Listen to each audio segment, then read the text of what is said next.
সবাইকে স্বাগত জানাচ্ছি। আমি আরজে শারমিন, আর আপনারা আছেন আমার অফিসিয়াল ইউটিউব চ্যানেলে। যারা যারা এখনো সাবস্ক্রাইব করেননি, প্লিজ সাবস্ক্রাইবটি করে নেবেন এবং অন্যদেরকে বলবেন সাবস্ক্রাইব করতে।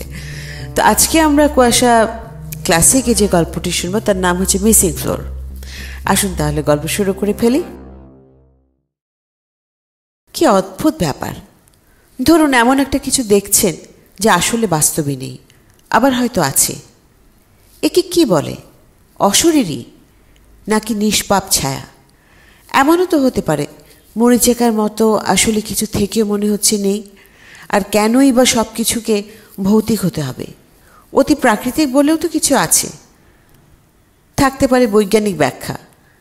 আজ না হয় সেখান থেকে গল্প শুরু হোক। সব গল্পে গা ছমছমে আবহ থাকবে তা তো নয়, কিন্তু হ্যাঁ, চট করে যদি অশরীরী কেউ চলেই আসে তাহলে তো আর তাকে ঠেকিয়ে রাখা যায় না। বুঝলি দোস্ত, নতুন একটা বাসা দেখছি। কেন? পুরান বাসায় কি সমস্যা? আর বলিস না, সমস্যা যদি একটা থাকতো তাহলে তো মানা যেত। না জাতের সমস্যা রে ভাই। যেমন? ধরে নে এর মধ্যে একটা সমস্যা হচ্ছে হলো রাতে নাকি মৃত্যু বাসার মধ্যে ধূপধাপ শব্দ পায়। বলিস কি? শুধু শব্দ না, আলো নিভে যায়। আবার যখন আলো আসে তখন একসাথে নাকি পুরো বাসার আলো জ্বলে ওঠে। কি বিপদ বলতো! বিপদের কি দেখলি তুই? ইলেকট্রিশিয়ান ডাকা?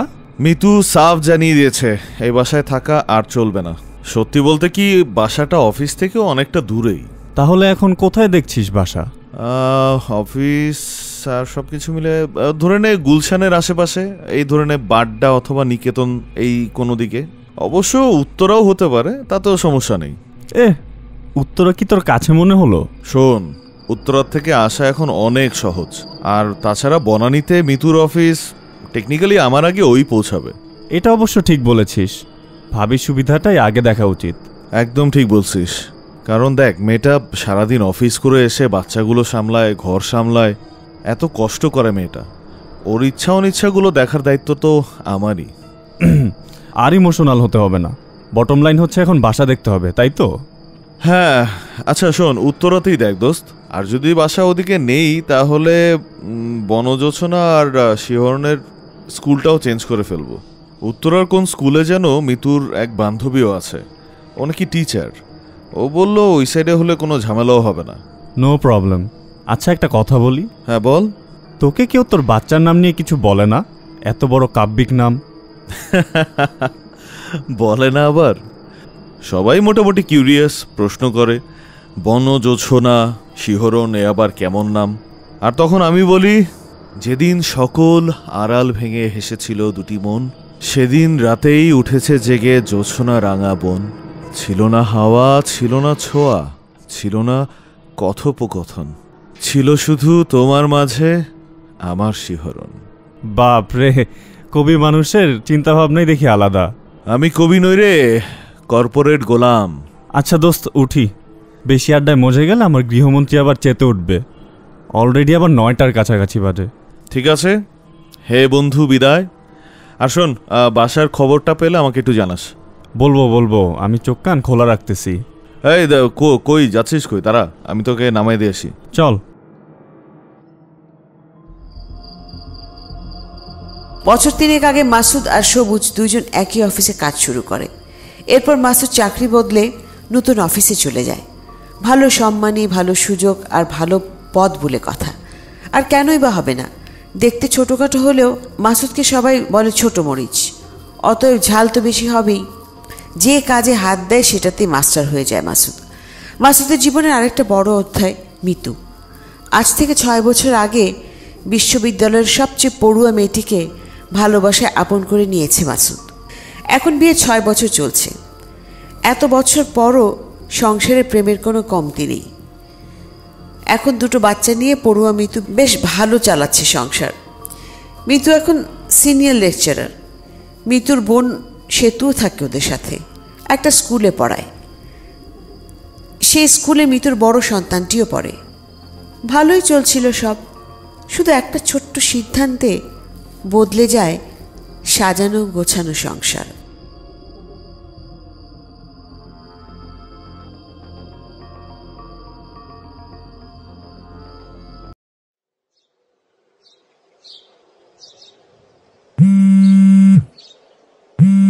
কিরে, কি অবস্থা? কিছু পেলি নাকি? হ্যাঁ রে, উত্তরাতে 13 নম্বর সেক্টরের ওদিকে। এটা আসলে 13তেও পড়ে না, 14তেও পড়ে না, মাঝামাঝি, বুঝলি? 20 তলা একটা বিল্ডিং, পুরনো একটু, ধর 12-13 বছর পুরনো, কিন্তু বড় বড় ফ্ল্যাট, গ্যাস পানি সব অ্যাভেলেবেল। দেখবি? রেন্ট কেমন? বিশ্বাস করবি না রে দোস্ত, বাড়ির মালিক মনে হয় বিদেশ থাকে। 3 বেডরুম, 4টা বাথরুম, 3টা বারান্দা, আবার গ্যারেজ, আর ভাড়া মাত্র 20,000। বলিস কি? বাড়িওয়ালার কি মাথা খারাপ নাকি চ্যারিটি ফ্যাটি করতেছে? আল্লাহ মালুম, মাথা খারাপ না হলেও টাকা পয়সা বহুত আছে, বোঝা যায়। কিরকম? না হলে ডেভেলপার ছাড়া সেই আমলে এত বড় বাড়ি কি কেউ বানায়? এক একটা ফ্লোরে 3টা ইউনিট, বিল্ডিং এর সামনে আবার খেলার জায়গাও আছে। এত বড় একটা বাড়ি বানিয়েছে, নিজে কখনো থাকে না, কিন্তু বাসাটার জন্য তার অনেক মায়া, এই জন্যই ভাড়া দিয়ে রাখে, যাতে কেউ দখল না করে। মধ্যমম উত্তমম। ঠিক আছে বন্ধু, দাঁড়া, আমি তাহলে একটু মিতুর সাথে কথা বলে নিই। হ্যাঁ, কথা বল। ছুটি দিনে এই জন্যই কল দিলাম, যাতে ভাবির সাথে কথাটা বলতে পারিস। ওকে দোস্ত, থ্যাংক ইউ। আমি ওর সাথে তাহলে একটু কথা বলে নেই। ওরে, ছুটির দিনে খালি ল্যাদ খেতে ইচ্ছা করে। আচ্ছা, তুই লাত খা, রাখলাম। কি ব্যাপার? কে সেতু? আরে না, মিতু। ও, পেছনে কেন, সামনে আসো। তোমাদের এই দুই বোনের কণ্ঠস্বরে কবে যেন কাকে জড়ায় ধরি। তুমি আমার ভয়েস চিনো না? না, ব্যাপারটা কি সেটা বলো। ব্যাপার আর কি, তোমার রান্না কমপ্লিট? এই নাও তোমার বেগুন ভাজা, এখন বলো। ধন্যবাদ মহতারমা। এখন একটু মনোযোগ সহকারে আমার কথাটা শুনুন। শোনো, সবুজ ফোন দিয়েছিল মাত্র। ও নাকি একটা বাসা দেখেছে উত্তরা ভেতরে, মোটামুটি ভালো বড় বাসা, সাথে 3টা বারান্দা, গ্যারেজ, সামনে খেলার জায়গা বাচ্চাদের জন্য, আর হ্যাঁ, বিল্ডিংটাও বড় আছে মোটামুটি। আর ভাড়া যতটুকু বললো 20,000 টাকার মধ্যে হয়ে যাবে। কিন্তু ঝামেলা শুধু একটাই, বাসাটা একটু ভেতরের দিকে। তুমি কি দেখতে চাও?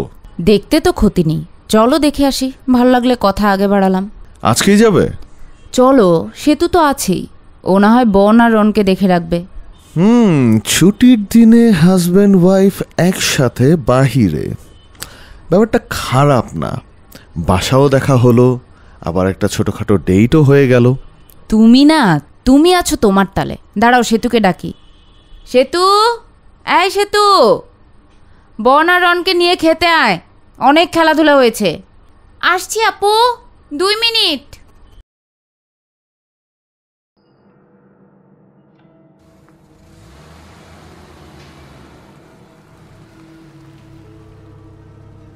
বাহ, তাড়াতাড়ি তো চলে এলি। হ্যাঁ ভাই, রাস্তা একদম খালি ছিল। এই বেবোধ, শোন, বাসাটা কি অনেক বেশি ভেতরে? আরে না, দেখতেছিস না কি সুন্দর রাস্তা, একটু ভেতরে হলেও 1 মিনিটেই পৌঁছায় যাবি। আচ্ছা চল দেখি।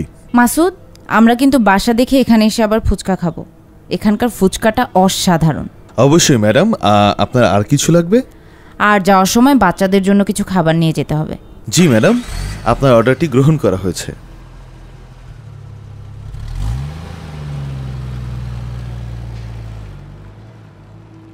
ও আচ্ছা, মিতু, তুমি সেতুকে জিজ্ঞেস করেছিলে যে ওর উত্তরাতে কোনো ঝামেলা হবে কিনা? হ্যাঁ বাবা, আমি আগেই জিজ্ঞেস করেছি। সেতু বলেছে এখানেও নাকি ওদের স্কুলে একটা শাখা আছে, ওনাকে অলরেডি বলেও রেখেছে। যাক, তাহলে তো সবই ভালো আছে, ঠিকঠাক আছে, কোনো ঝামেলা নেই। আর কত দূর এখান থেকে? এই যে সামনে থেকে বাই টার্নে। Okay, turning left. ওই যে সামনে দেখছিস 20 তলা বাড়িটা, ওইখানে রাখ।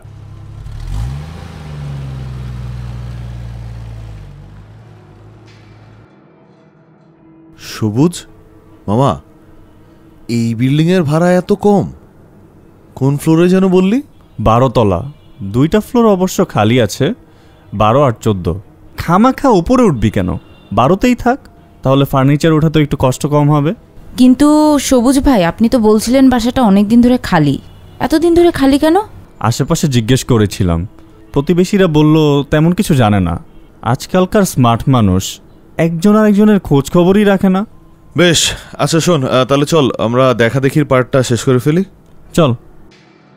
মাসুদ, মিতু আর সবুজ মিলে বাসাটার ভেতরে ঢোকে।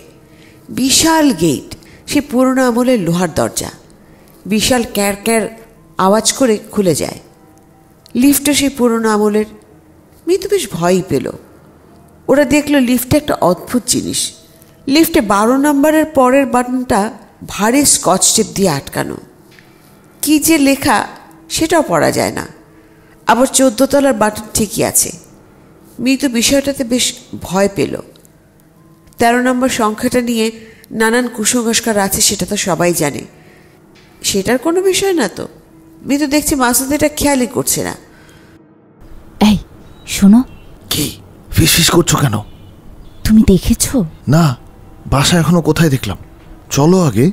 আরে ধ্যাত, বাসা না। দেখেছো লিফটের 13 তলার কোনো বাটন নেই? তাই নাকি? মাসুদ, তুমি না কিছুই চোখে দেখো না।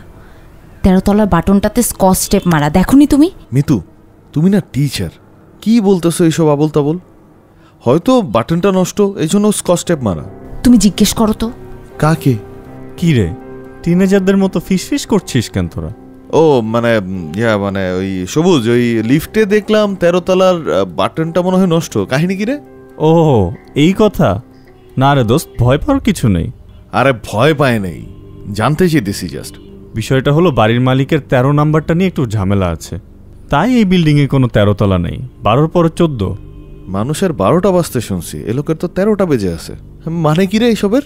মানে এই বিল্ডিংয়ে কোনো 13 তলা নেই। 12 পার করে যখন উপরে যাবি, সোজা 14তে তুই পৌঁছায় যাবি। এই জন্য এই বিল্ডিংয়ের ফাউন্ডেশন 21 তলা হলেও বিল্ডিংটা হচ্ছে 20 তলা। আপনি এত কিছু জানলেন কি করে? ওই তো কেয়ারটেকারের কাছ থেকে, উনি ভেতরেই আছে, আমাদের জন্য অপেক্ষা করছেন। চল।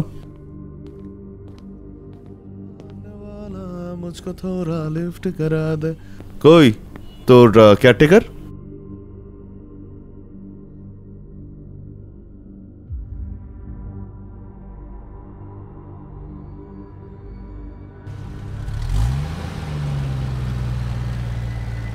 কি ব্যাপার ভাবি, বাসা তো দেখলেন, কিন্তু আপনি কি এখনো ওই চিন্তাটাতেই ডুবে আছেন?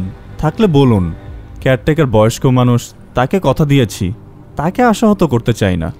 না না না ভাইয়া, বাসা খুবই ভালো। ওই বুড়া মালটা মনে হয় এখানে অনেক দিন ধরে আছে না? খুব লয়াল।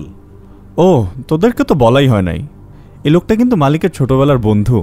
শোন, আমিও যদি কোনদিন বিল্ডিং করি, তোরে আমার বিল্ডিংয়ের কেয়ারটেকার রাখবো। ধুর, শোন, কেয়ারটেকার ইদ্রিস চাচা, উনি নাকি জুয়া খেলে একেবারে সর্বশান্ত হয়ে গিয়েছিল। এরপরে এই বাড়ির মালিক আমিন তাকে আশ্রয় দেয়। তার একটা মেয়ে ছিল, কিন্তু মেয়েটা অকালেই মারা গিয়েছে এই বাসাতেই। তারপর বাড়ির মালিক চলে যায় বিদেশ, আর ইদ্রিস চাচা এখানে কেয়ারটেকার হয়ে থেকে যায়। আরে মেয়েটা এভাবে মারা গেল? বুড়োকালে লোকটার কোনো আশ্রয় নেই। কিন্তু মামা, ভদ্রলোকের ফিজিক্স দেখেছিস? মালটা বুড়া হলেও যদি ভাবমতো একটা ঘুষি মারে, এক ঘুষিতে কিন্তু তুই আমি দুজন একসাথে কাইতে হয়ে যাব। একা থাকে বলেই হয়তো বা এত ফিট থাকার চেষ্টা করে। হতে পারে। এই প্লিজ, আমরা এখন এই ইদ্রিস চাচাকে নিয়ে গবেষণা শেষ করি। মাসুদ, সামনের ফুচকার দোকানে একটু রাখো, অনেক দিন রাস্তার ধারে ফুচকা খাওয়া হয় না। জো হুকুম জাহাপনা।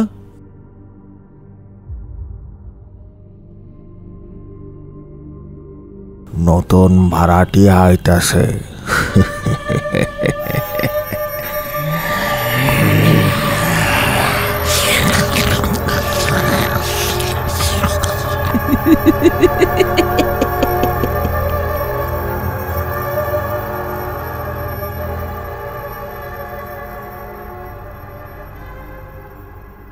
মিতুরা সেই মাসেরই 31 তারিখে বাসা বদলালো। অল্প দিনের নোটিসে বাসা বদলানো খুবই মুশকিল, তবে যারা সার্ভিস প্রোভাইডার তারা বেশ যত্ন করে বাসাটা পাল্টালো। এদিকে সুজয়ের সাথে মিতুর অনেক দিনের বন্ধুত্ব। লোকে বলে মাসুদ মাঝখানে না এলে সুজয়ের সাথে মিতুর জুটি চমৎকার মানাতো, কিন্তু মিতুর তা মনে হয় না। সে সুজয়কে বন্ধুই ভাবে, বরং তার মনে হয় সুজয়ের সাথে সেতুর খুব মানাবে। সেতু একটু অন্যরকম, চুপচাপ থাকে। সুজয়ের মতো বকবক করা ছেলের সাথে বিয়ে হলে ভালোই ব্যালেন্স হতো।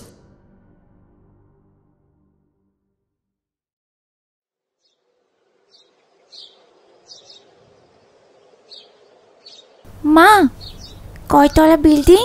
20 তলা। ওরে বাবা, 1 2 3। ও মিতু, তোমরা চলে এসেছো? মালামালও প্রায় উঠে গিয়েছে। বোন, আম্মু, কেমন লাগছে বাসাটা? 10, 11, 12, 13। আরে বন দেখি 13 তলা গুনলো। তুমিও না মিতু, মানে বাচ্চাদের সাথে তুমিও বাচ্চা হয়েছো। লিফটে লেখা নেই তো কি হয়েছে? বিল্ডিংটা তো 20 তলা, তো 12 পরে তো 13ই আসবে। বাড়িওয়ালা বেটা না হয় ওটার নাম দিয়েছে 14 তলা। তাই হবে। বন, এই বন। 19, 20, 21। কি বললে বন? 21। বন, এখানে 20 পর্যন্ত আছে। না মা, 20 তারপরে 21। আহা, তোমরা কি শুরু করলো বলো তো? মিতু, তুমিও না আসো, ও তো বাচ্চা, ও নয় বুঝে না। তুমিও শুরু করলো ওর সাথে 20, 21, 20, 21। চলো তো, চলো ভেতরে চলো। না না না, দাঁড়াও, দেখি তো আসলেই কয়তলা। তোমার বয়স না 5 না মিতু, যে তুমি এখন বিল্ডিং এর বাইরে দাঁড়িয়ে দাঁড়িয়ে বিল্ডিং এর ফ্লোর গুনবে। চলো তো, চলো চলো চলো ভেতরে চলো। 12 তলার প্রথম রাত মিতুদের। রাতে সবাই যে যার ঘরে ঘুমোচ্ছে। মিতু বসে বসে রহস্যের গল্পের বই পড়ছে। এমন সময় মিতুর কপালে কি যেন পড়ল। মিতু অবাক হয়ে ছাদের দিকে তাকায়, তারপর সে বই পড়ায় মন দেয়। আবার তার কপালে কিছু একটা পড়ে। হাত দিয়ে ধরতেই চিৎকার করে উঠল মিতু।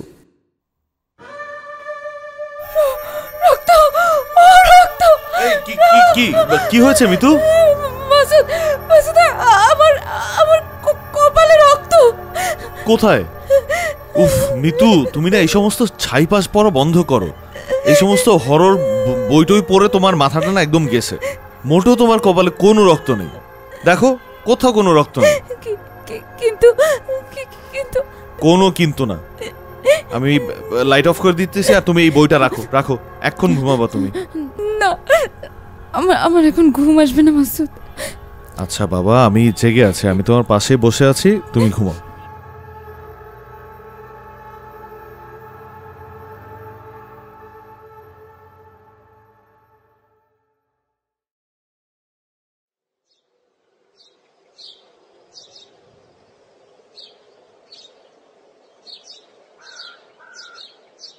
গুড মর্নিং ম্যাডাম, এই নিন আপনার বেড সাইড টি।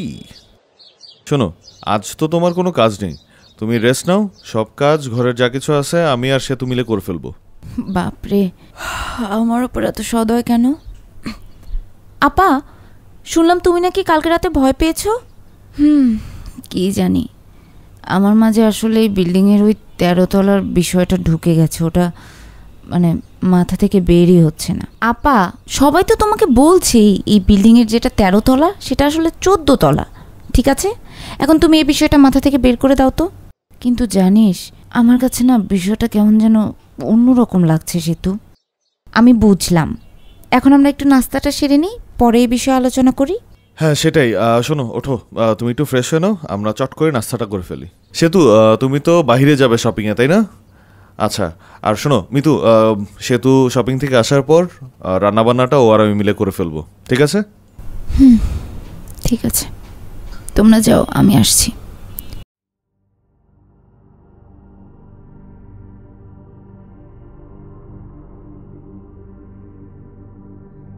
মিতু বড় একটা মগে পানি নিয়ে আসে বারান্দায়, গাছে পানি দিতে থাকে।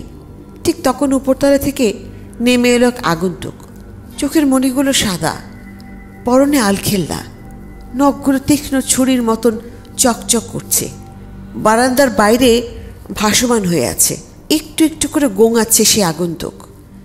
মিতু গাছে পানি দিতে দিতে ঘুরে দাঁড়ায়।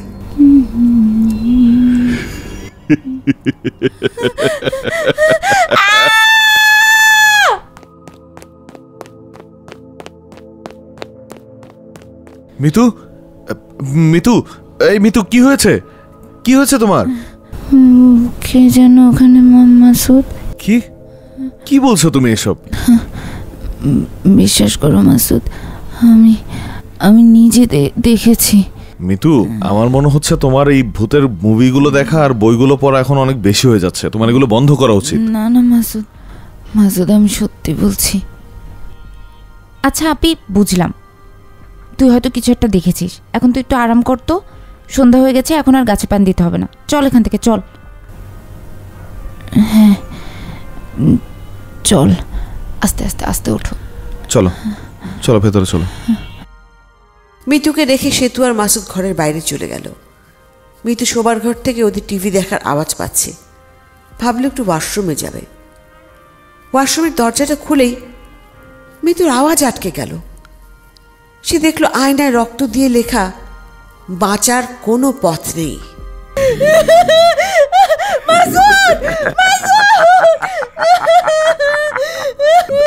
এই মিতু, কি হলো কি হলো আবার? কি হলো আয়নায়? কিচ্ছু নেই আয়নায়। তোমরা কেউ আমার কথা বিশ্বাস করছো না। এই বাসায় কিছু একটা আছে মাসুদ, ওই উপরের ফ্লোরে কিছু একটা আছে, আমাদেরকে এখান থেকে যেতে দেবে না। কিচ্ছু নেই মিতু, তুমি ওভার থিঙ্ক করতেছো। মাসুদ প্লিজ প্লিজ চল আমরা এই বাসাটা ছেড়ে দিই প্লিজ। মাত্র আমরা এই বাসাটায় উঠলাম মিতু, এখন কি চাইলেই ছাড়া যায়? আর আচ্ছা ঠিক আছে, আমরা যদি ছাড়তে হয়ও এই মাসে, তো মানে রানিং মান্থের মাঝখান তো ছাড়তে পারবো না। এই মাসটা যাক, আমরা নেক্সট মান্থে ছেড়ে দিব। মিতু বাবা, তুমি একটু শান্ত হও, বাচ্চাদের সামনে এরকম করো না, ওরা তো ভয় পেয়ে যাবে। তোমরা কেউ আমার কথা বিশ্বাস করছো না, আমি তোমাকে বোঝাতে পারছি না। বাবা, আমি তোমার কথা অবিশ্বাস করছি না, কিন্তু এমন কিছু থাকলে তো আমরাও দেখতাম, তাই না? আমি জানি না মাসুদ। আচ্ছা তোমার সব কথা শুনতেছি, তুমি আগে একটু চোখে মুখে পানি দিয়ে ওয়াশরুম থেকে বের হও। না আমি ওয়াশরুমে যাব না। আরে বাবা, ওয়াশরুমের দরজাটা তো খোলা, আর আমি তো এখানেই দাঁড়ানো। তুমি চোখে মুখে পানি দাও, আমি আছি, এখানে দাঁড়িয়ে আছি। তুমি কিন্তু কোথাও যেও না। আমি আছি তো বাবা, তুমি একটু হাতে মুখে পানি দাও।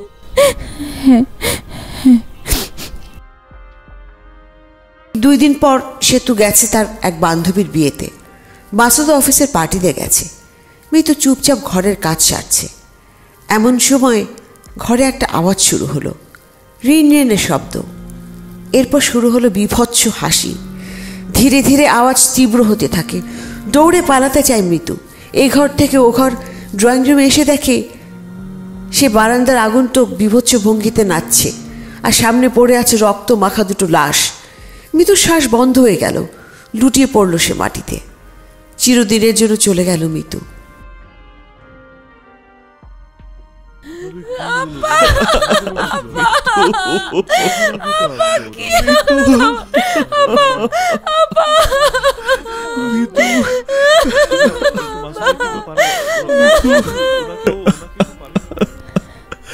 জানি না, আমি কিচ্ছু জানি না। অফিস থেকে বাসায় এসে দেখি মৃত্যু নিথর হয়ে এই ফ্লোরে পড়ে আছে।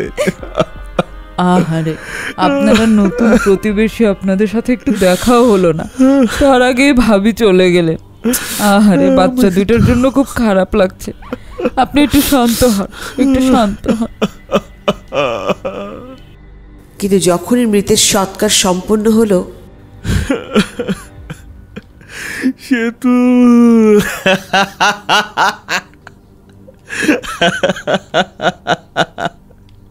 যাক, সব ঝামেলা শেষ। অ্যাজ উই প্ল্যান্ড, ওইভাবেই সব কিছু হয়েছে। সেতু, প্ল্যানটা কিন্তু ভালো ছিল। উফ মাসুদ, কি যে শান্তি লাগছে, সব ঝামেলা শেষ। কিন্তু তুমি একটু বেশি কান্নাকাটি করে ফেলেছো। আর আমাদের তো প্ল্যানটাকে আরও কিছুদিন মানে টানার কথা ছিল, তাই না? একটু বেশি তাড়াহুড়ো করে ফেললে না? কারণ তোমার সাথে ওই স্টুপিড সুজয়টার বিয়ের কথা ভাবতেছিল তোমার বোন, আর সেই জন্য তুই এত তাড়াতাড়ি করবি? হমা, করবো না। আমি আর সেতু গত 2 বছর ধরে একজন আরেকজনের সাথে ডেট করছি, বিয়ে করতে চাই, কিন্তু মিতু বেঁচে থাকলে এটা সম্ভব হতো না। তাই বলে এইভাবে ভূতের ভয় দেখিয়ে প্ল্যানটা যদি ফ্লপ করতো তখন কি করতি? শোন, she was my ex-wife.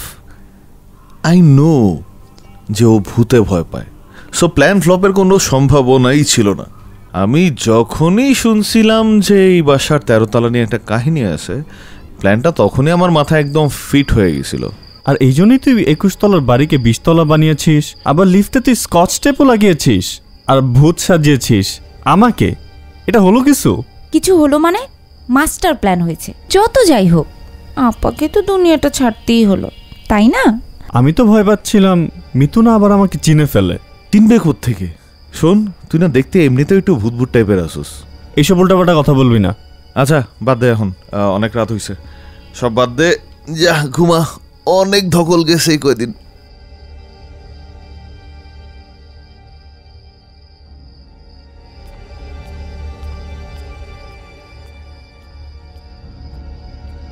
এবার এখন আর কি, আমার মতো একজন এলিজেবল ব্যাচেলার যার কিনা 2টো বাচ্চা আছে, তার সাথে দেখবা তোমার বাসার লোকই ধরে বিয়ে দিয়ে দিছে।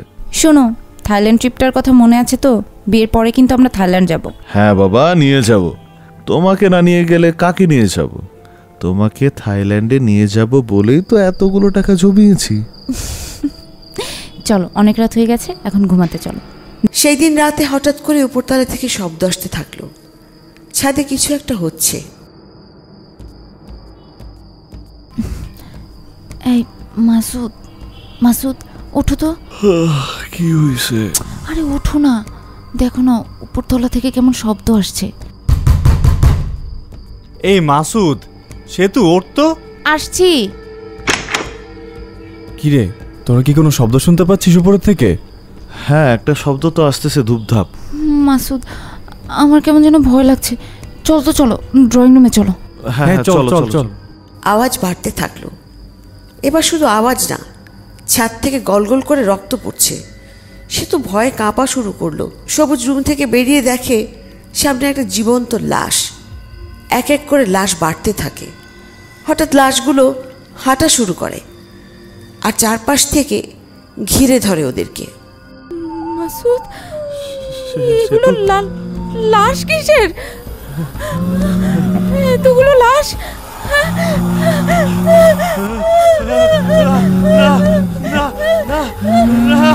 লাশগুলো তো হাঁটছে মাসুদ। এই কাছে আসবে না, কাছে আসবে না, একদম না।